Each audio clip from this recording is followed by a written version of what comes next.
In this short video, we're going to explore what it means to suffer, the very nature of suffering, and the simple keys to end suffering forever. I guess you could say there's two ways that we tend to define suffering. One common definition of suffering is what we would call objective suffering, like starvation, physical pain, hardship, or distress. But we also talk about suffering in a spiritual sense. We want to know, and we talk about how to stop suffering. We want to know how to end the emotional turmoil that seems to dominate the lives of so many of us. We feel that deep down, we intuitively know what's right, what's good, and how to behave, and yet often the mind and the emotions won't seem to let us feel it. It's as if the triggered fear, anger, or sadness masks our clarity and truth and disables us from what we really want to be doing. Those of us who have had psychedelic or spiritual or mystical experiences often seem to gain a recognition that when the ego goes, suffering goes. That somehow suffering is bound up with this sense of being a separate, isolated self. We seek to transcend it and become connected to a realm without suffering. Last year, whilst I was in Mexico, I got dengue fever from a mosquito bite, and a lot of workers from my town were going to work out in the jungle on the new Mayan train line and getting bitten and coming back, and it seemed like everyone in the town was getting this thing. And they call it breakbone fever because it literally feels like all your bones in your body are broken, and that's what I felt like for a week or so. It was objectively like a kind of torture, and at times the thoughts in my mind were so chaotic and the nervous system energy passing through the body was so intense that it was pretty hard to function. There was me, Alex, objectively suffering, and then there was the awareness of it all in the background. The silent observer, the space around the whole thing. And from that perspective, the pain and the thoughts were just happening. Not happening to anyone, but just happening. This distinction is crucial, right? Ultimately, there is no separate me suffering. There is just pain and perhaps dark thoughts happening in the open space of awareness.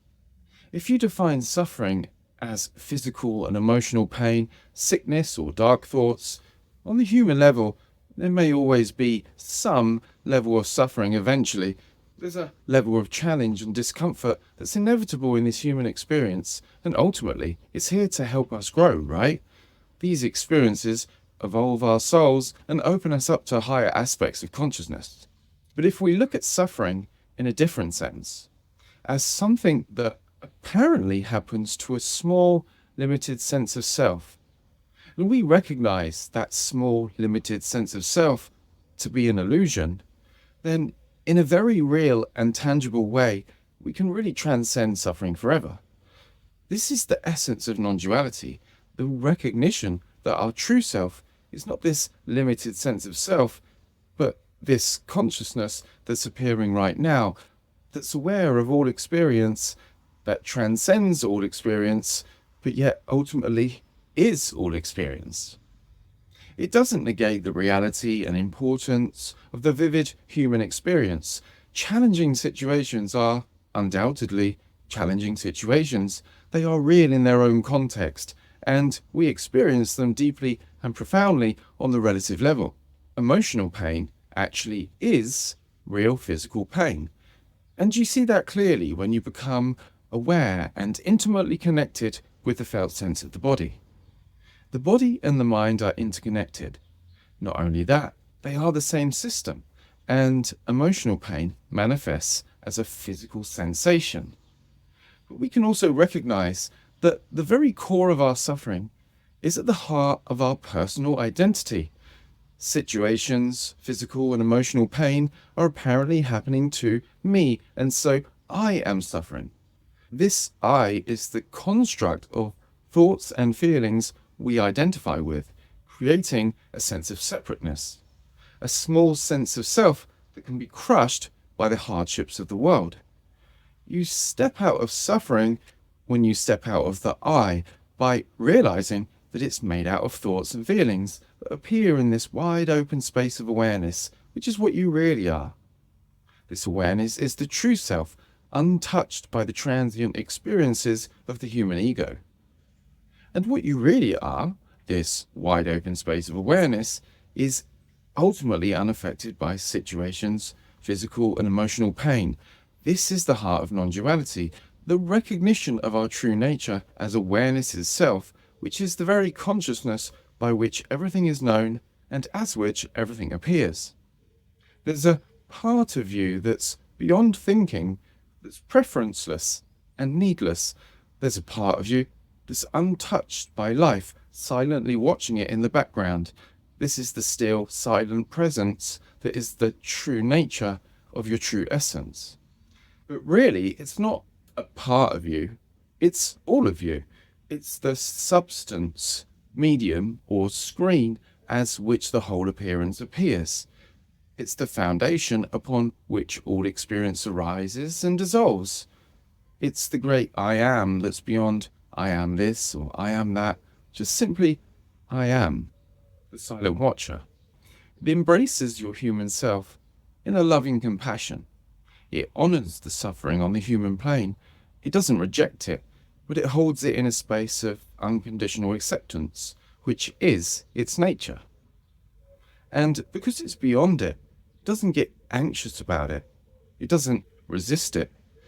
There can still be a preference to not experience physical and emotional pain, of course, and to not experience dark or chaotic or unloving thoughts.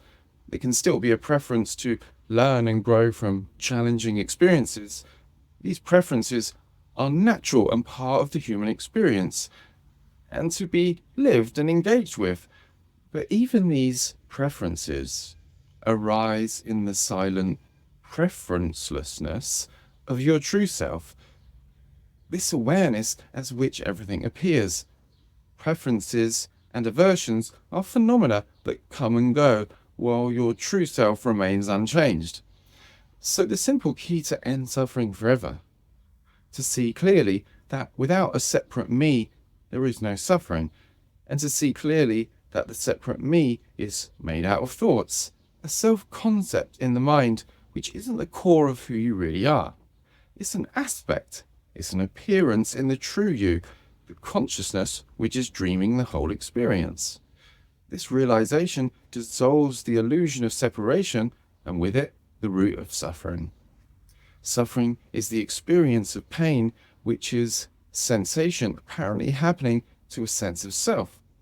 Suffering is pain happening to me. Without that self-concept, there is just pain, there is just the sensation.